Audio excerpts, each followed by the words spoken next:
Republican and Conservative Party candidate. I'm Jason Sample, WRFA Public Affairs Director and moderator for this event. Also joining our local media panel is Terry Frank from Media One Radio, WJTN, and Justin Gould from WNY News Now. Together, the three of us will pose a series of questions for the candidates to discuss. There will also be an opportunity for each candidate to ask one question to the other. This is the first of two one-hour debates that we have scheduled for this evening. In both debates, the candidates will each be given 2 minutes each for an opening statement. Afterward, they will have up to 90 seconds to respond to each question we ask, along with up to 60 seconds for any rebuttals. If a candidate runs out of time, our official timekeeper, Nate Tatanto, will notify the candidate with the following sound. They will then have 5 seconds to wrap up, at which point I will cut them off. We are bringing you this program from the Regina Media Arts Studio. It is taking place without a full studio audience due to the current novel coronavirus pandemic, although a limited number of selected guests have been invited. This program is being broadcast live on WRFA Radio and the WRFA website, mobile app, and also being live streamed on both WNY News Now Facebook page and website, along with WRFA's YouTube channel. Our live streaming video is made possible through a grant from the Chautauqua Region Community Foundation. Let's begin. We've done a coin toss to determine the order of the opening statements, and Patrick Swanson will go first, followed by Jason Schmidt. Mr. Swanson, you're on the clock. Thank you, Mr. Sample. Good evening. I am Patrick Swanson, and I am your district attorney. I was elected to this position back in 2016, and I've been serving in that capacity since January 1st of 2017. I grew up in Sherman. I graduated from high school there in 1996. I attended college at Wake Forest University, where I got a degree in physics. I attended law school at the University of Memphis, and I practiced criminal defense work there for about 4 years before moving home with my wife and family. We moved home because this is where we both grew up.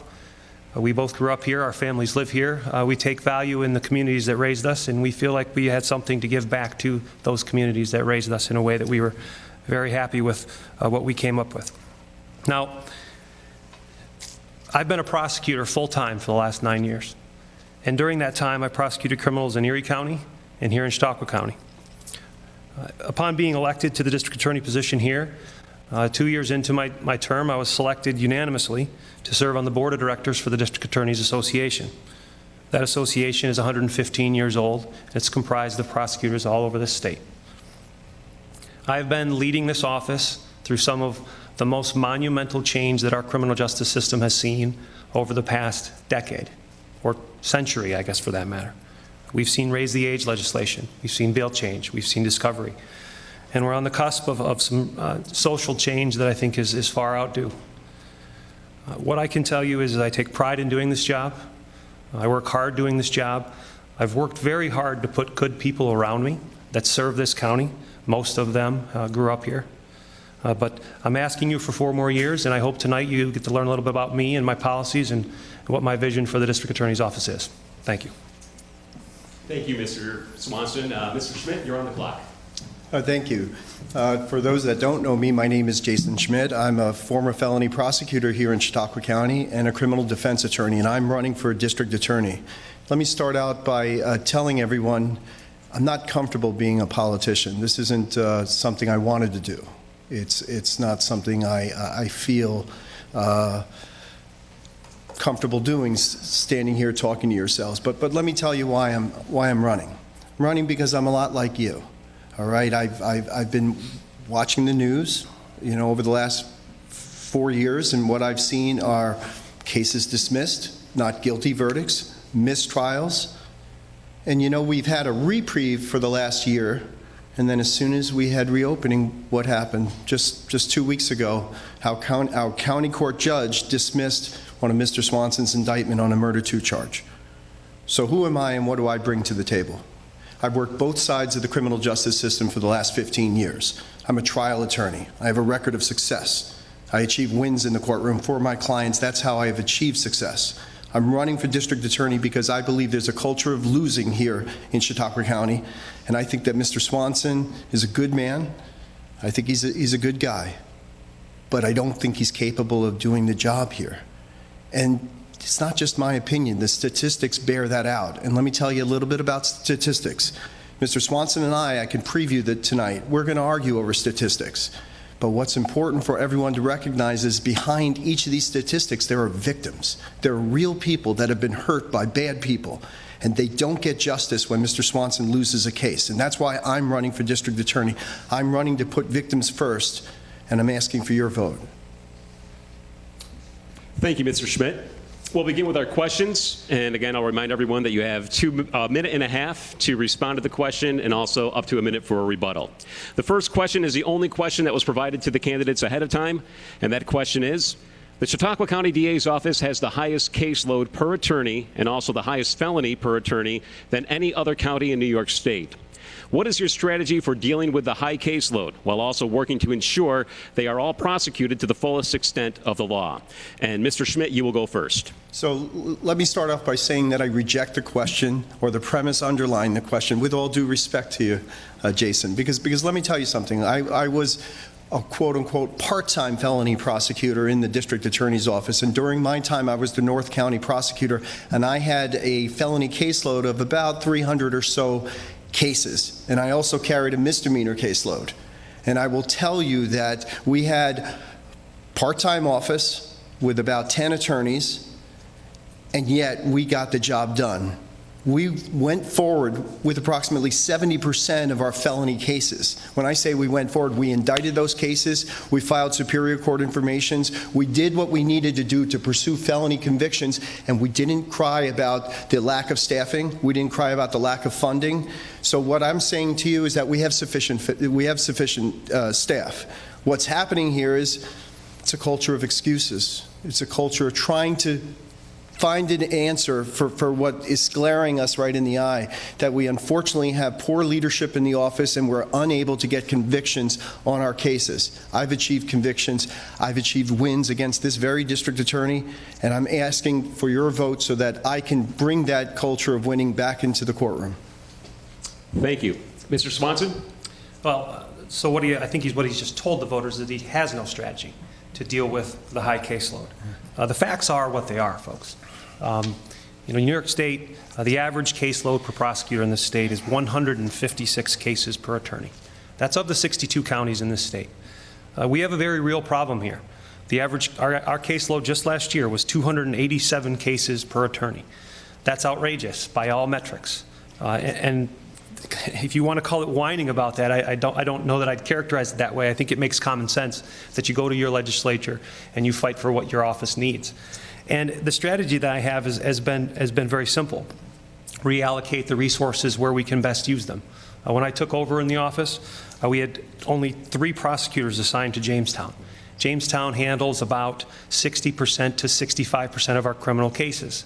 So what we immediately did was begin to reevaluate how we were going to designate those resources, those limited resources that we did have. And we immediately shifted to more prosecutors in Jamestown. Right now, we currently have 7 different prosecutors of the 12 that I have that are working on, in some way, on cases out of Jamestown. And that's the way we've been able to do it. We still struggle with a crushing caseload. A caseload, when I speak with other DAs across the state, they agree with me, is outrageous. And to simply say that we got the job done over a decade ago with different laws and different judges and different defense lawyers and different crimes is no strategy at all. It's let's hope we can do this and we'll figure it out when we get there. But that's not the way to do business in this county, and that's not the way that my office does business. Mr. Schmidt, you have 60 seconds if you want to rebut. Yeah, so in the last 4 years, Mr. Swanson's budget has been increased 34% by the legislature. Our tax dollars, your tax dollars, my tax dollars. The question is, what has he done with that money? Has he increased productivity? No. As a matter of fact, his felony conviction rate has plummeted from an all-time high, which he would consider a success rate. I consider it something to be shameful, of 25% to last year 17.4%. That's his felony conviction rate. Now that's a problem, okay, and that happened before COVID. That happened before the changes in the criminal justice system. And when Mr. Swanson talks about unprecedented defendants and crimes and this and that and changes in the law, that's nonsensical. The burden of proof hasn't changed. Courtroom strategy hasn't changed. Thank you. Mr. Swanson, you do have 60 seconds to follow up if you'd like. Sure. You know, this number of 34%, he probably has absolutely no idea what my budget has in it and what that money goes towards. But I'll tell you, that 34% almost exclusively comes in the form of raises that have been negotiated by the Managers Association and raises that have been negotiated by CSEA, and the increase in benefits, almost the entirety of that amount. And to say that we have an increased productivity, I think, given that our felony caseload has gone up since I've taken over, I would say that we have. And he's going to cite this statistic to you over and over tonight. He's going to cite and claim that my felony conviction rate is 17.4%. That's a number that exists. 17.4% was our felony conviction rate when a felony was arrested last year. If you look at the 4 years and you look at an aggregate of what I've done in this county, you'll see that my felony arrests resulting in felony convictions are higher than the state average. They're higher than Niagara County. They're higher than Erie County. They're higher than Rensselaer County. Those are all offices that are similar sized or similarly located geographically. You know, I wish I could, we could break You the have an rules. opportunity to respond near the end when you do your closing statements, but we will move on to another question. You're allowed to use your time however you want after the question is asked, but we will move on to the next question. Sure. And that will be provided by Terry Frank. Terry? Thanks, Jason, and thank you again, WRFA, for putting on this debate. Mr. Swanson was able over the past year to get an additional prosecutor in his office, bringing the staff total to 12 and a half. I'll ask Mr. Swanson, first of all, is that enough? What would you need to be able to prosecute things ideally? In an ideal world, we would be in line with a county down near Albany. It's called Schenectady County. They have a population very close to ours, about 150,000 people. They had about 85 to 100 more felonies than us last year and almost the same number of total cases, just over 3,500. Now, I'll tell you this. They have 25 lawyers. They have 25 assistant district attorneys in that office working that caseload. That's almost exactly the same as ours. We have 12 and a half. I cannot tell you the difference between those two things. And if you look at some of the statistics, their felony arrest resulting in felony convictions down there in Schenectady County is 28% over the last 4 years. Ours is 21. I feel very good about that number. You know, you hear Mr. Schmidt bring up over and over 17.4%, but he's not giving you any context, and he's doing that because if he does, you're going to see very quickly that what we're doing in my office on a state level is better than what everybody else is doing, at least on the average.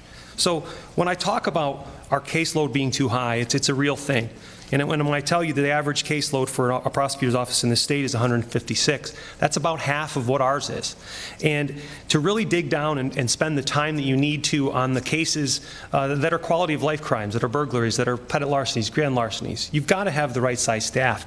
And Terry, in an ideal world, we'd have 25. But their budget there in Schenectady County last year was $3.8 million, the local share. Ours was 1.9, just half of that. So I don't see a scenario where we ever get there. The reality is, though, we have to increase the number of prosecutors in this office so that we can do what the voters expect us to do on every case. Thank you, Mr. Swanson. Mr. Schmidt, you have 90 seconds. Yeah, there's a lot to unpack there, but let me say this about this claim, this false claim that the Chautauqua County District Attorney's Office conviction rate is above the state average. That's nonsensical. But let me tell you about the funny math that goes on here. So what Mr. Swanson does is he includes New York City. New York City consists of about 8 million people. Okay, New York City, because of its own unique dynamics, which is separated out from the state, has a conviction rate of like 10%. 8% in certain counties. So when you put that into the mix, as of 2019, their conviction rate was still 18.9%, better than here. And all of the counties in which Mr. Swanson cites, conviction rate was much higher, 10, 12 points higher than Chautauqua County. We are at an all-time low. When you factor out New York City, the conviction rate in New York State is almost 28%, more than 10 points higher than what Mr. Swanson's is. And these are problems that were created by Mr. Swanson. This is 30 seconds. Mr. Foley had, each year the police make about 1,000 felony arrests. I want everyone to understand this, okay? And they come down, they vary about 100, okay? Mr. Foley had part-time staff, 2 less attorneys, and yet he was going forward with 2/3 of those felony cases. Mr. Swanson's going forward with about 1/3, and last year was at an all-time low. That's how he got a 17.4% felony conviction rate. That's a problem. We should all be concerned about that. And when someone says it's satisfactory, we should be very concerned about that. That's why I'm running. Thank you. Mr. Swanson, you have 60 seconds. Yeah, the felony numbers over the last 10 years in this county are 866, 854, 892, 835, 899, 889. I have them. We've been 900. We've been 900 or more since I've taken over.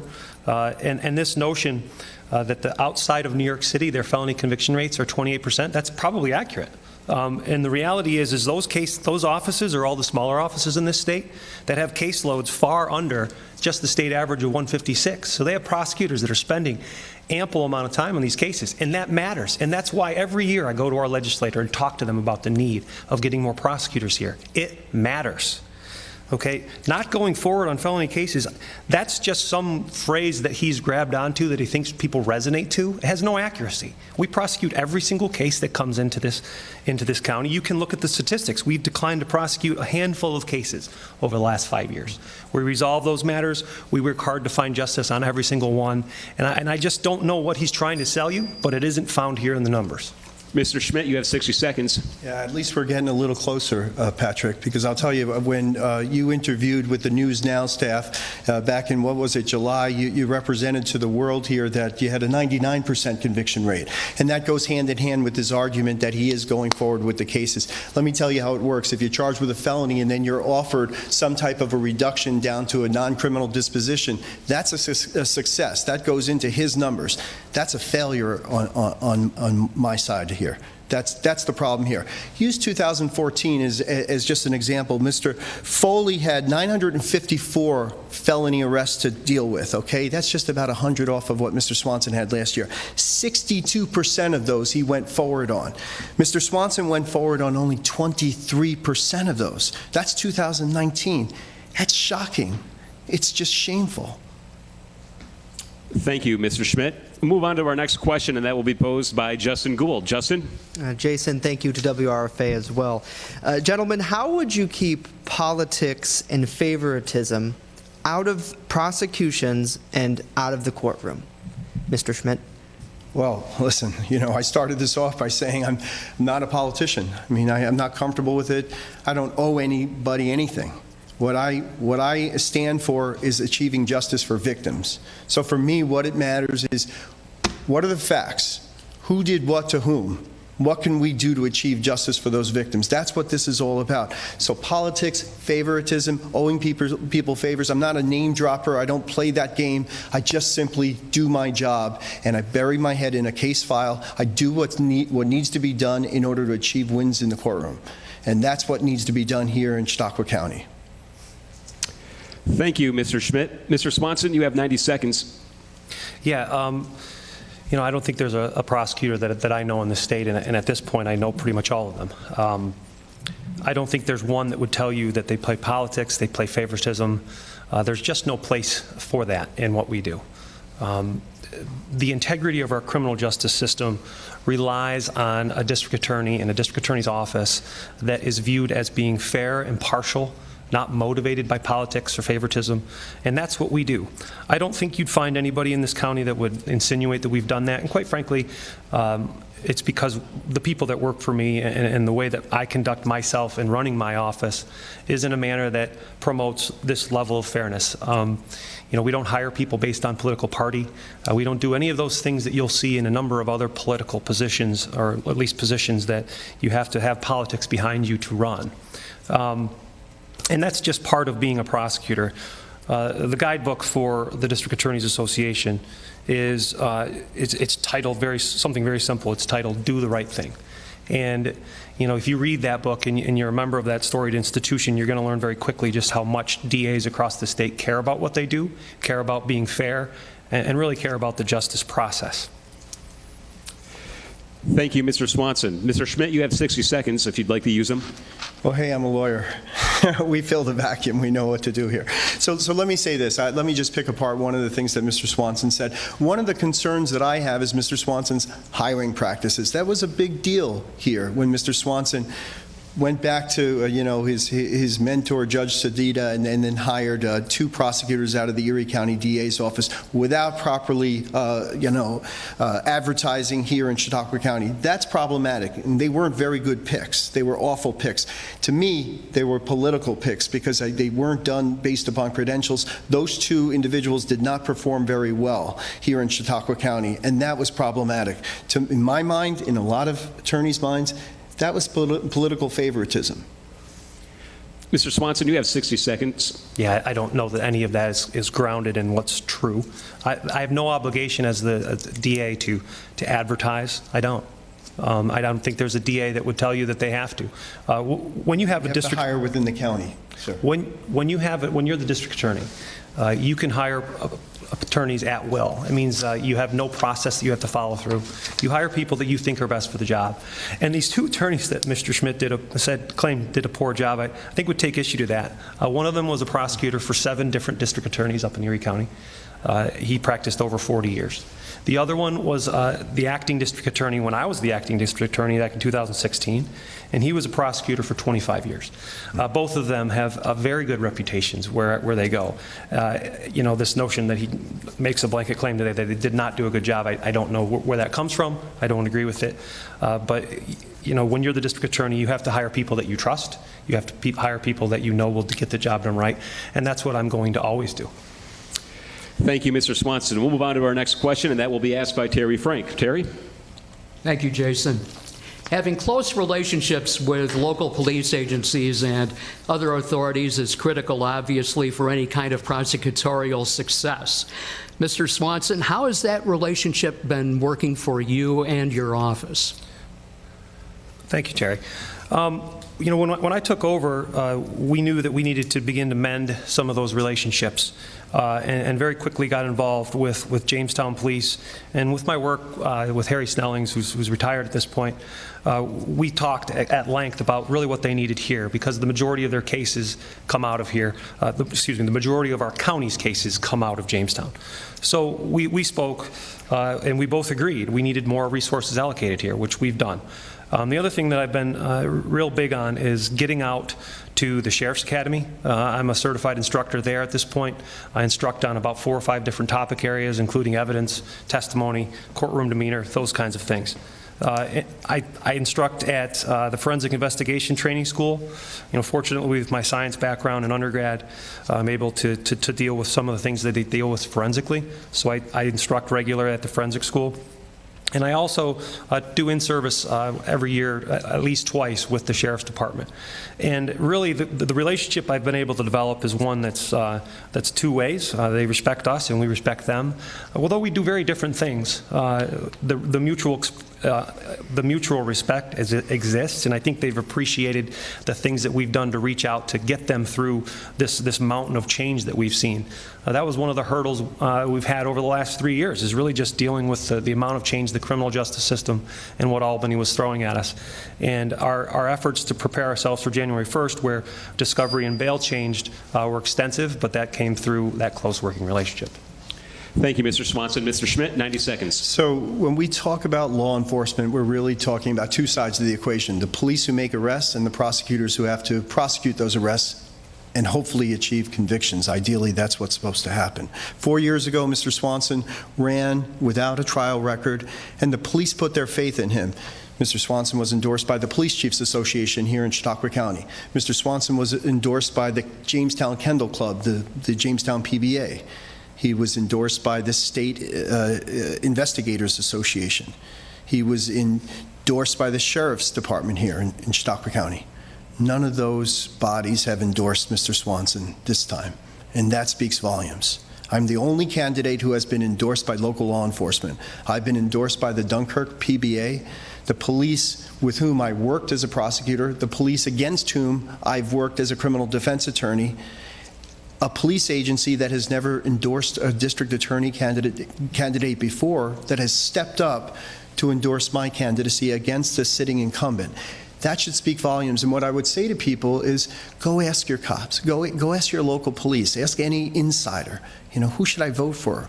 Who do you want to work with? And then go with what they say. Factor that into the equation. Thank you, Mr. Schmidt. Mr. Swanson, you have 60 seconds. Yeah, it's interesting, Mr. Schmidt doesn't seem to grasp how the times are changing and how law enforcement has been under the gun and the changes that have come in our criminal justice system. And he stands there before you as if he's been endorsed by those agencies. He has not. He's been endorsed by the small Dunkirk Police Department. The endorsement that I've garnered is from the State Police Troopers Association. They have 6,000 members. They were willing to back my candidacy again. And the local police not endorsing me is more of an indictment on the Times than anything else. And for him to stand there and claim that's some sort of win, if they felt he was the better candidate, they would have endorsed him. Mr. Schmidt, you have 60 seconds. Yeah, so, here I am new to politics, and this is how politics works. Take the New York State Troopers' endorsement, came out of Albany. They certainly didn't meet with me. They didn't return my calls, didn't email me. That's not a local endorsement. And when we talk about the agencies that used to endorse, that did endorse Mr. Swanson and have not stepped up now, that's because it's very difficult. That's part of politics. What happens if, God forbid, Mr. Swanson wins and we have to, go through another 4 years of declining conviction rates? So a lot of them stepped aside. And that little police force, the tiny little police force in the city of Dunkirk, one of our 2 major cities that stepped up, it's just a few cops, right? Well, no, it's the second largest or the third largest police force here in Chautauqua County. It's in the second largest city here in Chautauqua County. Their voice matters. And what they say tells you they know what's going on. And I ask you to listen to them and listen to your local police officers and ask them. Thank you, Mr. Schmidt. Move on to our next question, and that will be asked by Justin Gould. Justin? Yeah, thank you, Jason. Speaking with the Times, gentlemen, there is so much changing and so much coming out of Albany right now in regards to criminal justice reforms. How would you deal with that as district attorney? Well, that question is going to Jason Schmidt first. Jason? I was just waiting. So look, there's no question that there's been changes, okay? And you guys understand what's going on. There's bail reform changes, and then there's changes in the discovery laws and the criminal procedure laws as to how cases are prosecuted. Let me say this, because we only have a few seconds, and it's hard to really drill down into all this. When it comes to the bail reform laws, the legislature did go too far. There were some good reasons behind the laws, and we can get into them, but they removed a lot of judicial discretion. I think we've got some good legislators that are going to put that back in. We've got Andy Goodell, we've got George Borrello. They're working on this right now. Nevertheless, when we worry about the bail reform laws, what's the concern? The concern is that bad people are doing crimes and they're out on the street. Well, I've got a cure-all solution for that. Let's get some convictions in the courtroom. Let's stop this culture of losing. Let's start winning again, and they'll go to state prison and they will be permanently off the street. Okay, with respect to the changes in the discovery laws, hey, not a big change to me, because my practice is, 30 seconds left, my practice is to review the case files early on, from the very beginning. I don't get surprised at pretrial hearings. I don't get surprised at trial. I'm aware of what's going on, and I think it's a terrific practice that the district attorney's office and Mr. Swanson now has a requirement that he has to review that file at the earliest opportunity available to him so that he can prepare better for trial. Thank you, Mr. Schmidt. Mr. Swanson? Yeah, Justin, I believe your question was how would I deal with that? Well, you have an obligation, I think, as a district attorney to voice your opinion. And unfortunately, there's a statewide association, there's a national association. I think for just about everything in the professional world, you have the American Medical Association, you have the State Association of Mayors, you have the Chautauqua County is involved with the New York Association of Counties. There's a statewide organization for these things for a reason, and I'm on that board of directors for a reason. And one of those things was to voice prosecutors' opinions for these, with regards to these changes. And fortunately, we are able to speak loud enough to get some of the changes rolled back this year. Bail went into effect, the major bail change went into effect January 1st. There were some pretty significant problems with it that were seen by prosecutors across the state. We advocated heavily. I spoke at a number of Senate hearings, one of them in New York City and one up with George Borrello up in Buffalo. But we were able to include some more offenses to that bail statute. It's still not where it needs to be. The voice of the district attorneys needs to be heard in the legislature, and it's great that we have, Andy Goodell and George Borrello here, but unfortunately, I'm here to tell you some bad news. They're in the minority, and until we have our voice heard by those legislatures or those legislators who are in the minority, or excuse me, the majority party, and they agree to these changes, we're not going to see change. So the advocacy needs to continue. Thank you, Mr. Swanson. Mr. Schmidt, you have 60 seconds to rebuttal. You know, let me suggest something. I think that we leave the policy to the legislators, and we focus here at home in the courtroom, and we clean house. You know, I was just thinking about my son, and my son wanted to wrestle on the wrestling team, okay? And, you know, we looked at his grades first, and he wasn't doing too well in math. And I said, you know what, you got to get your grades up first before you can engage in any extracurricular activities. And that's really what's going on here. And I'll tell you what, he got his grades up, and then he was able to wrestle. And today he's an engineer, so so I think it worked out well. But the point shouldn't be lost on everybody. The focus of this office needs to be here at home. We are losing the battle at home. Mr. Swanson probably make a fine lobbyist. I commend him for that. I think that that's a terrific next career for him. But he is a prosecutor. His allegiance is here to the people of Chautauqua County. That's what's missing. That's what the felony conviction rates reflect, and that's what needs to be changed. Thank you, Mr. Schmidt. Mr. Swanson, 60 seconds. Yeah, saying that we're doing a bad job is meaningless. He can say that as many times as he wants, but if you simply go review what we're doing, you'll see that that's very different. It paints a different picture if you look at the statistics. And, you know, just this blanket claim that we're not getting the job done here and that he's going to do more winning, I don't know how you back that up, because any prosecutor in this state is going to tell you one thing. They're going to tell you the prosecutor's goal is not to win at all costs. That's how you find yourself in the weeds. That's how cases get reversed. It's very important that you seek justice. And that's what the people who work for me do every day. That's what they're trained to do. And questioning my commitment to this county is outrageous. I grew up here. My family lives here. My wife's family lives here. And to question my allegiance to this county is nonsense. What I will tell you is this. He'll keep referring to we're doing a bad job, but I would encourage everyone out there watching, just go look at the statistics. You're going to see that what we're doing with the highest caseload in the state is better than the average. And that's a good thing, considering what we're given and really what we're not given. Thank you, Mr. Swanson. We'll move on to our next question, and that'll be asked by Terry Frank. Terry? Thank you, Jason. I did want to stay on bail reform and discovery law changes for just a moment because it really has changed the landscape, especially regarding drug enforcement and nailing drug offenders. I wanted Mr. Swanson to talk about how you've had to change your office, how you would like to change your office in terms of being able to deal especially with the discovery issue. Yeah, Terry, I mean, when the offices that I look at on this list that have the highest caseloads in the state, when we started to digest just exactly what this discovery law was going to do to us, it was a concern, a real concern, because we knew what our prosecutors were already dealing with, and how are we going to do processing something as simple as a driving while license suspended case as it comes in and have to get it out in 15 days. And there's a real challenge there. There's a challenge for the local police departments as well to get that information to us all packaged up, because if they leave something out, it's held against us. So there's real concern about just exactly how that flow of information was going to go.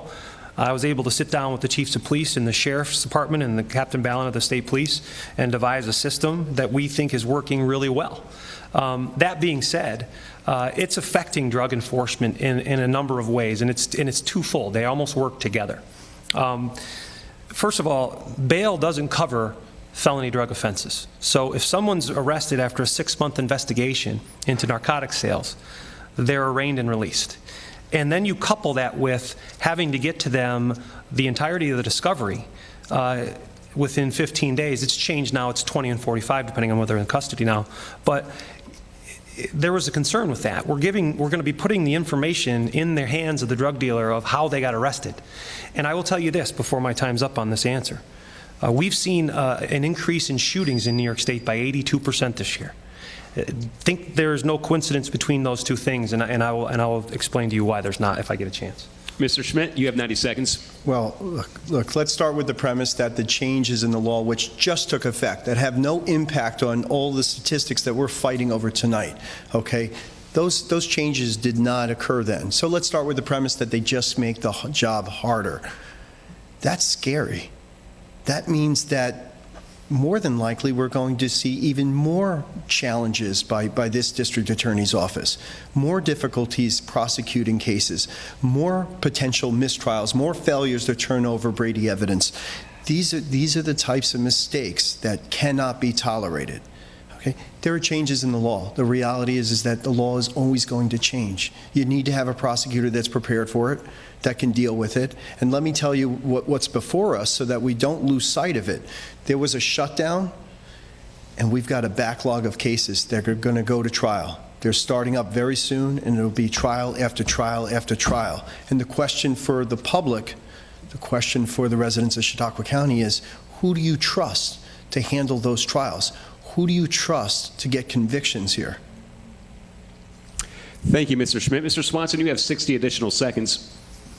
Yeah, I would suggest that you trust the people that have been doing it for the last 5 years, the people that I have working for me. And the question I would have for my opponent, which I think is a serious one, is who's he going to hire if people leave my office, if I am not selected as the district attorney?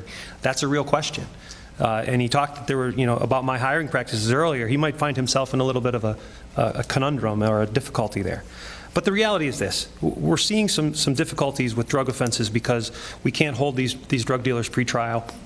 And what we're going to be fighting here into the future is people less than willing to cooperate with police so that we can continue these investigations in the narcotics trade.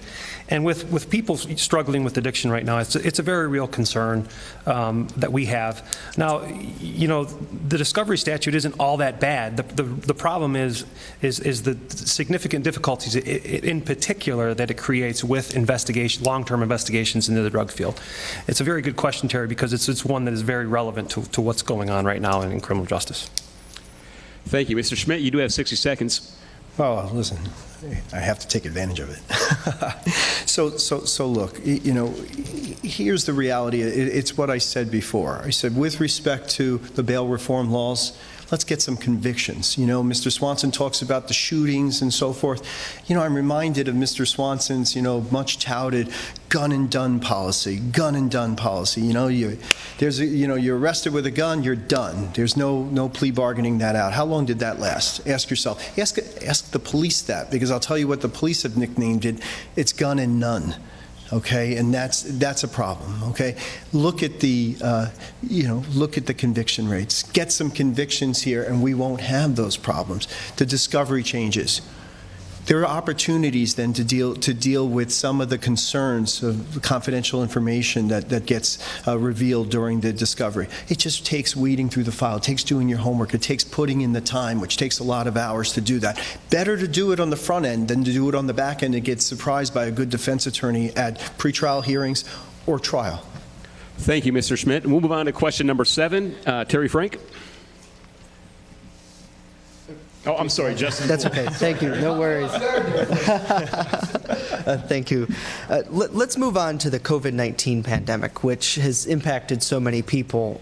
Where do you draw the line between public safety and people's freedom, such as mask wearing and similar plans? Well, look, one thing I want to say about the pandemic, which has hit all of us, is we talk about the shutdown. And I will tell everybody, because I think that, people need to understand that there was no shutdown for me, okay? I've already run 3 felony jury trials this year, okay? And the most recent one was the first post-COVID felony jury trial that I'm aware of, certainly in Western New York, possibly across the state. And that's because I've continued to work through all of this. But that's not really answering your question. I mean, listen, these are very difficult times. We have laws that are in place, and I think the import of the question is, will you prosecute somebody who perhaps feels that it's a violation of their liberty interest to for instance, not wear a mask when they're inside?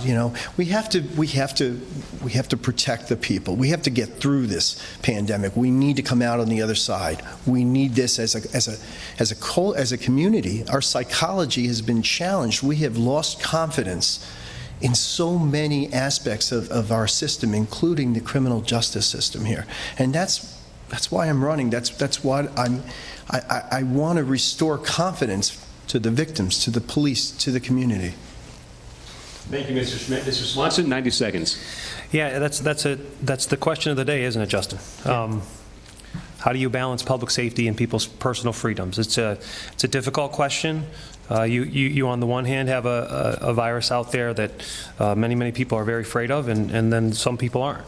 And we have a governor in the state that has enacted a number of regulations that he wants followed. He's at the point now where he's talking about pulling funding or finding localities. You know, I've been in discussions with a number of other DAs around the state as these things have unfolded to make sure that we're on the right side of things. And at the end of the day, you're sworn in my position to uphold the Constitution of the state of New York and the United States. And when you look at these executive orders, you have to be very careful that they're not overstepping what that Constitution requires. And I don't think we've charged anyone in this county with any offense, certainly not criminally. While there might be an avenue for some civil penalties if people aren't following these executive orders, that's outside of my purview. So the reality for us is when it comes to enacting or charging someone criminally when they're not following those orders, I just don't. I don't see an avenue where we can do that lawfully. So, you know, we haven't done that. I don't plan on doing that. But that being said, you know, there's civil penalties potentially out there, and you just hope that people at the end of the day are doing things that are smart, what's in the best interest for the greater good. But no, fortunately for us, we haven't had any major incidents where we've had that come up. Thank you, Mr. Swanson. Mr. Schmidt, 60 seconds. You know, this impacts the police more than anyone else, and one of the concerns, you know, the outrage that Chief Ortolano in the city of Dunkirk expressed was when one of his officers was actually spat upon by someone who was COVID positive, and he was especially enraged that this district attorney reduced that case down to a harassment second. That individual who risked the life of a police officer got a harassment in the second-degree conviction. I mean, that's unacceptable. So, you know, when we talk about the balancing of interests, let's recognize that if somebody tries to do something that threatens the safety of a member of our community, especially the police, it's up to the prosecutor. It's up to the district attorney's office to do something about it. Thank you, Mr. Schmidt. Mr. Swanson, you have 60 seconds. Yeah, that statement gets back to how would you conduct yourself? Would you have politics, favoritism? The answer is no. Because they're a police officer doesn't mean they get treated differently. You know, you have to look at the statutes that exist, and you have to look at the conduct that took place. And you can't simply charge somebody with a more serious offense because you're disgusted by the behavior. It doesn't work that way. Those are called overzealous prosecutors. Those are the prosecutors that find themselves in trouble. Those are the prosecutors that find themselves having cases reversed, just like my opponent has. But those are the kinds of things that you don't do when you're the district attorney. You follow the law, regardless of how outrageous the behavior is. If it falls under the statute, it does, but you don't make it something that it isn't, so that you get an edge up and can force someone into a plea. That is not how we do our business, and that is not how I do my business. Thank you, Mr. Swanson. We're a little ahead of schedule, so we do have time for one more question from our panel of media members here, and I'll ask that question. I will ask, however, that we reduce the limit down to 60 seconds for a response and 30 seconds for a rebuttal, just so we can keep things moving along. But the question I have is, what criteria will you look at when it comes to pursuing plea deals with defendants, and are there any particular crimes or charges when a plea deal is automatically off of the table? Mr. Swanson, 60 seconds. Yeah, Mr. Schmidt talked about it. We have a gun done policy. When someone's charged with an illegal weapon, we don't offer a plea unless there's outstanding circumstances where you're required by the law to reevaluate that case. But at the end of the day, that's what you do. You have to make sure you're following the law. And your question, Jason, is how do we evaluate plea deals? Well, in this county, we have one county court, and we have a caseload of 287. So we are evaluating those cases, trying to ascertain who has an identifiable victim, was there physical harm, was there financial harm, and we have to go through it like a rubric to determine, okay, what cases are we going to be able to fight on, and which cases are we going to have to be able to negotiate and work something out on, because the reality here with the highest caseload in the state is you've got to be able to plea bargain cases, and that's the reality that exists in almost every prosecutor's office in this country. You can't go to trial on every case, and there are people out there that think that that's what we should be doing, but there's no economy in that, there's no justice justice in that. So when you evaluate, you have to make sure that you're standing on the most serious cases. Thank you. Mr. Schmidt, 60 seconds. You can't plea bargain, 80%, roughly 80% of the felony cases. You just can't do that. There's a problem there. There's a systemic problem when you do that, and when you reach an all-time high of plea bargaining your cases, reducing these serious crimes down to lower level offenses that mean that there really ultimately is no accountability, no deterrent effect. Okay, so does that mean that I'm just Mr. Zealous, I'm a gunslinger? No, of course not. Of course I'm going to apply, discretion. And you consider whether someone's a first-time felon. You consider whether it's a violent felony. There is no reason to be pleading down violent felony offenses. If you evaluate the case and you determine that there's sufficient evidence to proceed to cross the finish line, which is what we've been failing to do, then you go forward with those cases and you take them to the mat. It has an impact. It has an impact on the community. It affects all of us. It affects our children. It affects our families. Thank you. Mr. Swanson, 30 seconds. Yeah, you do. You have to evaluate these cases, and violent crimes are certainly some of the offenses that we look hard at before we offer pleas. But it'd be interesting to see Mr. Schmidt's DA's office go to trial on 210 violent felonies. That's how many there were last year. It's not feasible. You have to work through these cases, find justice for the victims and their families. But to stand here and say you're going to do all those things, there's no reality in which those things exist, folks. 30 seconds, Mr. Schmidt. Yes, so look, here's the thing. When you get convictions, it sends a message. I remember, Judge Ward was very clear about that. Hey, you're going to go to trial and you're convicted. I'm going to take that into consideration during sentencing. It sends a message to the community that you cannot get away with causing harm to other people. And so if you get convictions, the plea bargaining changes. The rubric, as Mr. Swanson refers to it, changes quite a bit. In other words, you're not negotiating down 2, 3 levels. You really are you're making an offer, and the defendant knows to take that offer, otherwise there's going to be consequences. Thank you. It's time for the candidates to ask one question of one another. The respondent will have 90 seconds to respond to the question, and the questioner has up to 60 seconds for rebuttal. The respondent will then have a final 30 seconds for a final rebuttal. Mr. Swanson, do you have a question for Mr. Schmidt? Yes. Mr. Schmidt, given that you're the only prosecutor in this county, in this century, that's had a prosecutorial case, prosecutorial misconduct reversal, and you've had 2 of them, do you think convictions matter if they get reversed? Yeah. So here's how politics works. Okay. So when you don't have a good record on which to run, you reach back into your opponent's history.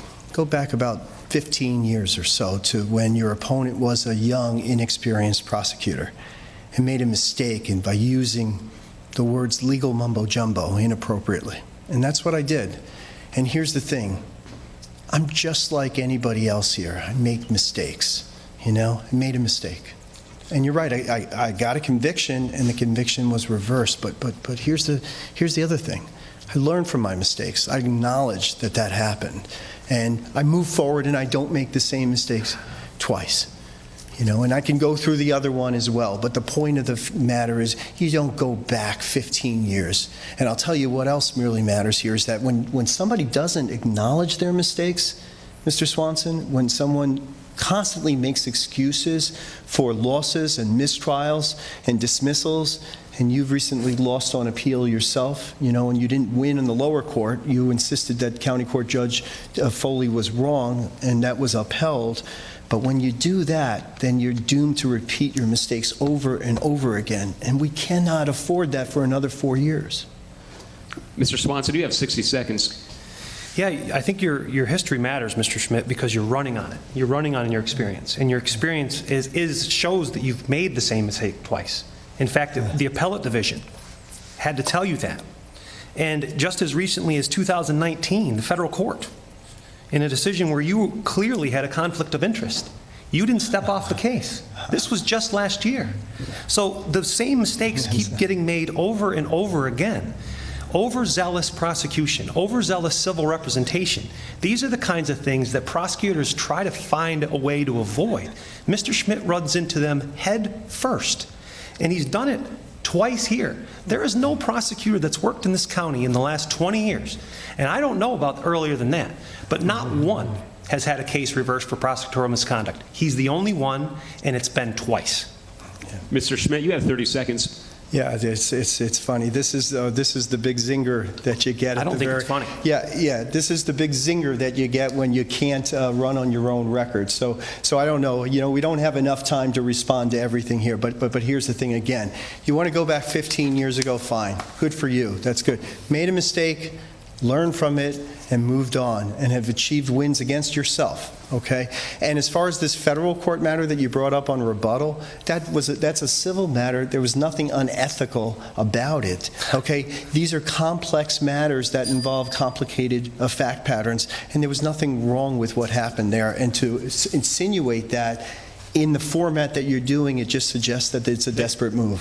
Thank you, Mr. Schmidt. We will move on to your question now. You do have an opportunity to ask a question of Mr. Swanson, and Mr. Swanson, you'll have 90 seconds to respond. Mr. Schmidt? I don't have a zinger here for you. I think I already previewed it for you before. I guess as I listen to you and I listen to how satisfied you are with your record here in Chautauqua County and asking the voters to return you to office for another 4 years. Okay, I have to wonder, how do you account for the police not endorsing you? Local law enforcement, the Sheriff's Deputies Union, the Kendall Club here in Jamestown, the City of Dunkirk Police Department, the police chiefs. Thank you, Mr. Schmidt. I think we know what the question is. Mr. Swanson, 90 seconds. I think it'd probably be the same answer as to why they didn't endorse him. That's probably all I have to say. Mr. Schmidt, you do have 60 seconds if you'd like to use them. Yeah. Again, I'll just remind the voters, I have been endorsed by local law enforcement. The City of Dunkirk Police Department recognized me. And that's a very difficult task. It's an uphill battle as a defense attorney to run for district attorney, because you know what happens is you have to run hearings. You have to put police officers on the stand, and you have to question them. And you can make enemies that way. And to have them step up and recognize in their endorsement letter that, hey, we're voting for you because we've worked with you as a prosecutor and we've seen you on the defense side and we want you on our side. That's the endorsement that I got. Mr. Swanson can't point to that. He can point to Albany and his Democratic connections in Albany for the New York State Troopers Association. There aren't 6,000 troopers here in Chautauqua County, but he's got the endorsement from the 6,000 across the state, and I congratulate you for that. Mr. Swanson, you do have 30 seconds if you'd like to use them. Yeah, that endorsement was actually made the week before apparently this Democratic group endorsed President Trump. So the State Troopers Police Benevolent Association represents 6,000 troopers across the state. They've endorsed me as a Democrat, and they've endorsed President Trump, and it's the first time they've ever endorsed a presidential candidate. So to insinuate in some way that this is based on politics, and as he claims that he's not a politician, is very interesting. But that's not what it is. The association knows what I stand for. They know what I'm about. They know I work hard. Thank you. Let's move on to our closing remarks and wrap this up. It's time now for the closing remarks, and we will go in reverse order of the opening remarks. Each candidate has 1 minute for final remarks, and Mr. Schmidt, you can go first. Okay, so we got a lot in front of us. As I said before, we're reopening now. We've got a backlog of cases that County Court Judge David Foley is going to be scheduling for trial. What you need somebody who knows how to run these trials. So here's the thing. I've talked about the problems, and I don't think that there's anybody in the audience that doesn't recognize that this district attorney's office has faced challenges and has a dismal record. It's just the reality. The only person that doesn't seem to recognize it is the district attorney himself. So what would I do if I got into office? Okay, first of all, my promise is that I will take the most serious violent cases and I will handle those myself and run those to trial. Second thing I'll do is I'll work with the ADAs in that office, the assistant district attorneys. We'll create trial teams. We'll put a leaderboard up. We'll put these numbers up, and we'll make these numbers better. These will be the bane of our existence. We will make these numbers better, okay? And we'll do that by working collectively, hand in hand with law enforcement, okay? Because there's a force multiplier effect when you work with the prosecutors, not after the file has been sent, but starting in the investigatory earliest stages of the cases. I will meet with the police one-on-one, early on, okay? And I'll meet with them on a regular basis. One of the chief complaints of the city of Dunkirk was that Mr. Swanson refuses to meet with them. They didn't even know the name of the assistant district attorney that you assigned to that court most recently, and he had been there for a month. I was there with them when they realized amongst themselves that they didn't even know that person's name. That's problematic. There's a lack of communication, and that's something that needs to be fixed here. Thank you, Mr. Schmidt. Mr. Swanson? Thank you, Mr. Sample. We sit at a precipice here of uncertainty. We have a backlog of cases that exist, one, because we have just one single place where those cases go, where we have only one county court judge. But we also have had cases continue to pile up over the past 6 to 8 months. Now, I have run this office. I've run this office during the time where we've gone through monumental change in the criminal justice system. I have guided our law enforcement to enable them to get through these changes and understand what those changes are and how to best meet those challenges that are presented. I have trained my staff to also do those same things. I have been a full-time prosecutor here in New York State for the last 9 years. I understand this county and the people who live here. I understand this system that I very much exist in. And I ask the voters to consider, just for a moment, do you want somebody who's been a criminal defense lawyer, who claims that victims come first, who's been representing the scourge of our community for the last 10 years, who's worked out of his house with no employees, to come and sit in my seat where I've done this job admirably for the last 5 years, and previous to that, 4? Folks, the statistics that he talks about are all online. You can go find them. I wouldn't be telling you about them if they weren't publicly available. What we're doing here in Chautauqua County, despite the fact of having the highest caseload in this state, is commendable. And it's commendable because my staff is overworked, they're underpaid, they're dedicated to this county though. They care about the people that live here. And they're going to continue to work their butts off for you. Because every single one of them that works in my office makes sure that they go home every night with what they were supposed to do, having gotten it done, and they care about what they do immensely.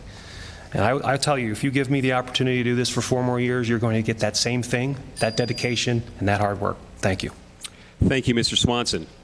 And that will do it for our first debate for tonight. Again, we want to thank our 2 candidates for Chautauqua County District Attorney for taking part, Patrick Swanson, along with Jason Schmidt.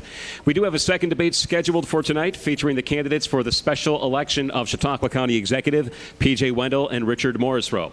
That will begin in just a couple of minutes, so stick around for debate number 2. And thank you for tuning in. We'll be back shortly. Thank you.